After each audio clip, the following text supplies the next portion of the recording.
I have the labels cut out ready to go. All I've done is I've cut out the word and its little frame, and then glued it onto another piece of felt with my glue gun. I've also doubled the backing piece and glued in between that to stiffen it so it's nice and solid now. And all I'm going to do is put that on top of there, and in between those I will sandwich this piece of ribbon looped over, which gives you something to put the ribbon through to hold this onto the jar. So that's what I'll do next.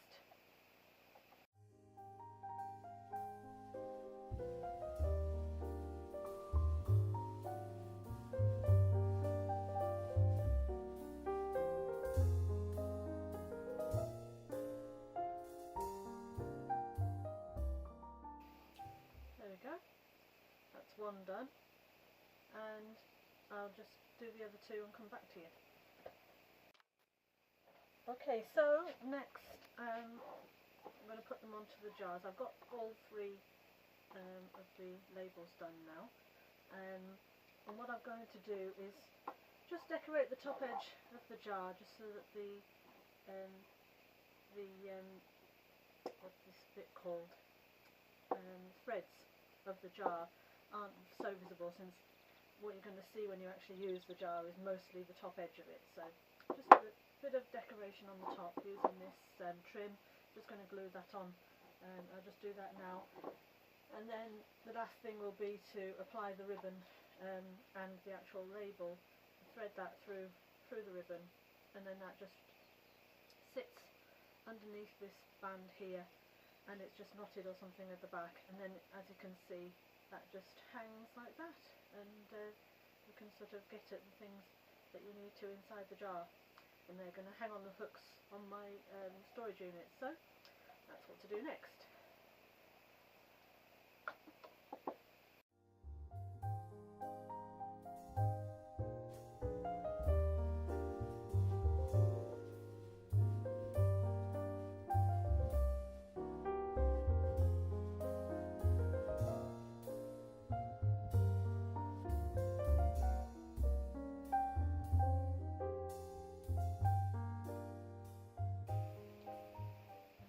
That's the final one done.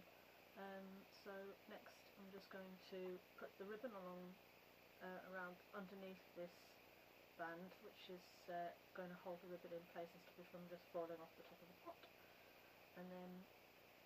And obviously these labels go on, and then just hang them up. So.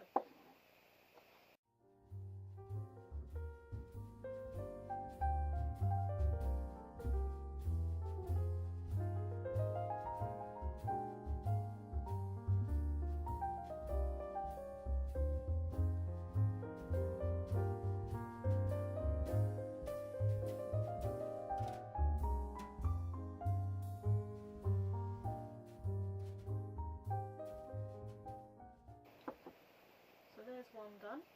Looks nice. That's going to be how it hangs. So that obviously the label will hang down naturally, rather than having to look underneath it to see what's in there. So I'll do the others, and then I'll come back to you when I put them on the wall. Right. So that's two of the jars done. The other one I've already put on the unit. So I'm just going to show you what I do next. The next point is just to make a loop out of the remaining ribbon. So I'm just going to literally tie that into a knot about an inch away from where it joins the jar, about that. And then I'm just going to cut the rest of this ribbon off and leave a little bit of an end just so it's pretty. Do the other one.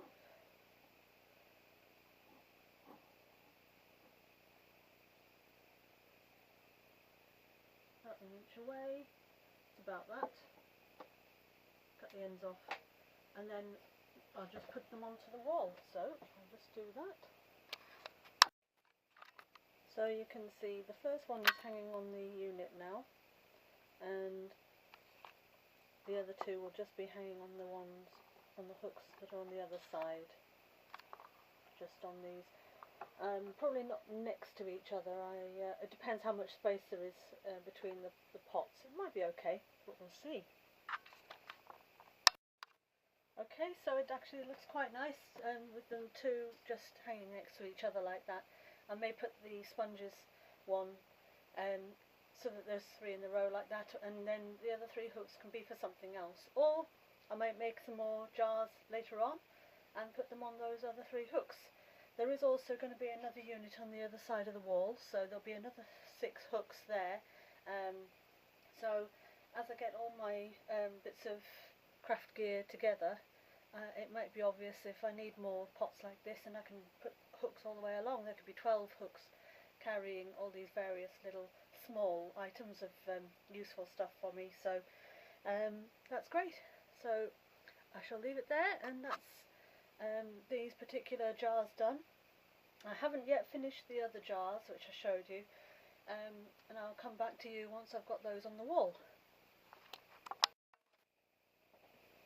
Okay, so I have now got the other jars which I'm going to finish those off now. You'll remember I did this one with the colour rather than the blue, and this is going to have a sort of belt attached around the middle. I'm just going to slide that one on so you can see, with the tag hanging down from that. So I've made the other tags. They're done now, and all just the same as the other jars. I've got 3 belts made. I have to get another buckle, so I'm only going to be able to complete 3 of these jars at the moment. So I've got the 3 belts here. So this one that's on here is longer to go around this wider jar, and then these are shorter, which will go around the 2 smaller jars. So the pottery tools and the cutlery go on the large jars, and the sculpting tools and the skewers will go in the smaller jars, because they're thinner objects. So I'll be able to complete those jars today, and one of these 2 large ones. I'll probably do the cutlery since I have those tools ready to go. Well, those tools. I have the cutlery ready to go.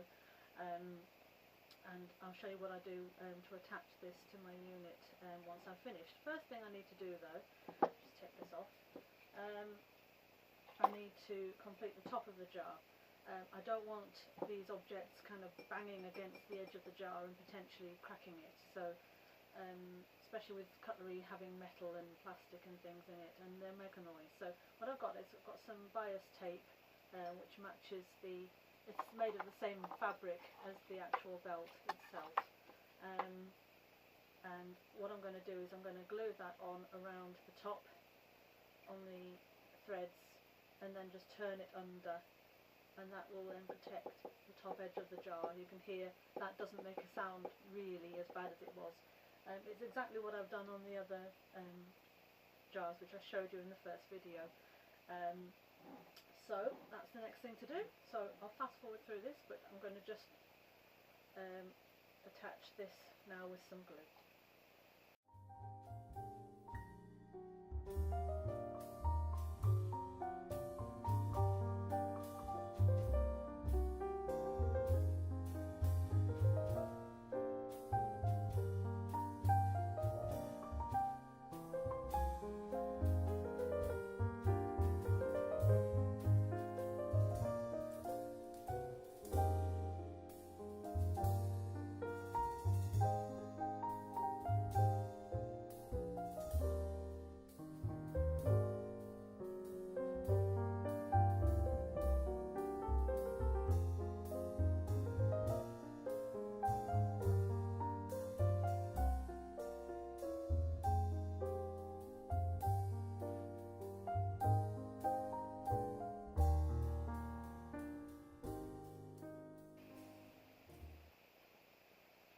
Okay, so that's one done.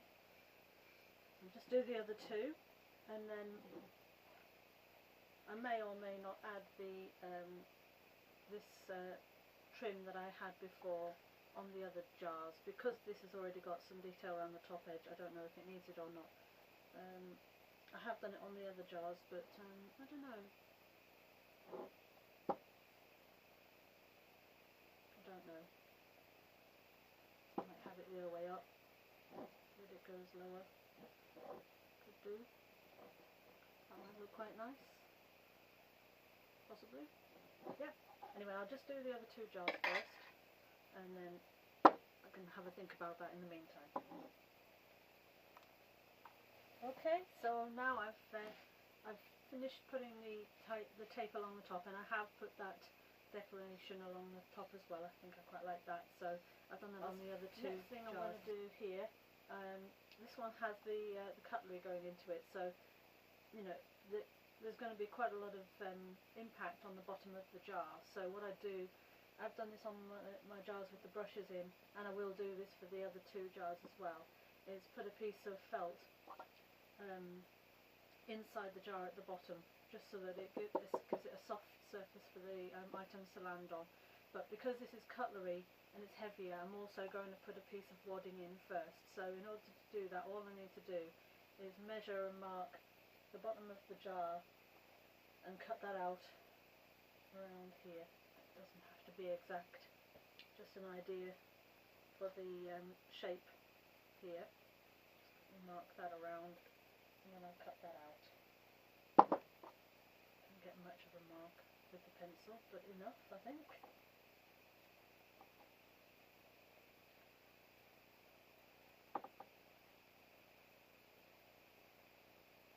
Doesn't have to be precise, this, after all. It's only the inside of the jar, and it's only to give it a bit more of a soft surface for the cutlery to sit on. And then I'll do the felt, which is going on top of that. So again, just put this on top, make sure that the whole jar sits onto the felt. It does, and then mark that.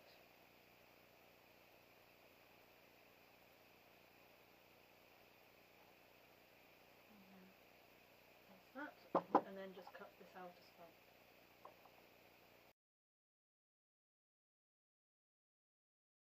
Right, there we go, one piece of felt cut into a circle. So next thing is just to pop these inside the jar. So just have to kind of pop them in there, make sure it sits in the bottom of the jar fairly centrally, and do the same with the felt.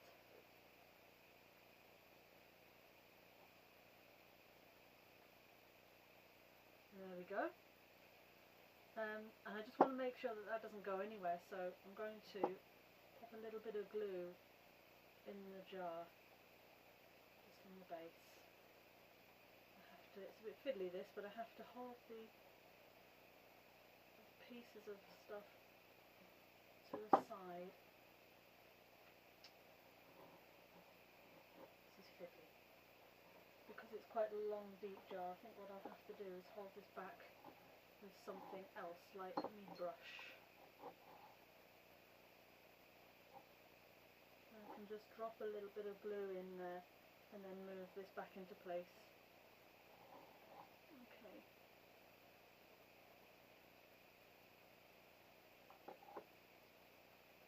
I have to do this quickly because the glue, as soon as it hits that cold glass, sets almost instantly, so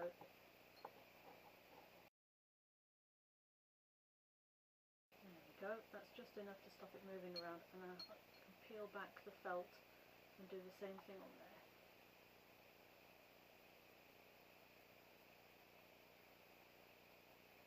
Just so that the felt can't move either. What that means is now when I put the cutlery in, you can hear it just makes a dull thud, whereas if it was on the bare glass, it would make this kind of sound. So that's good. So you can just about see the felt inside. The next thing to do is just to attach this to the wall. I'll come back to you with that.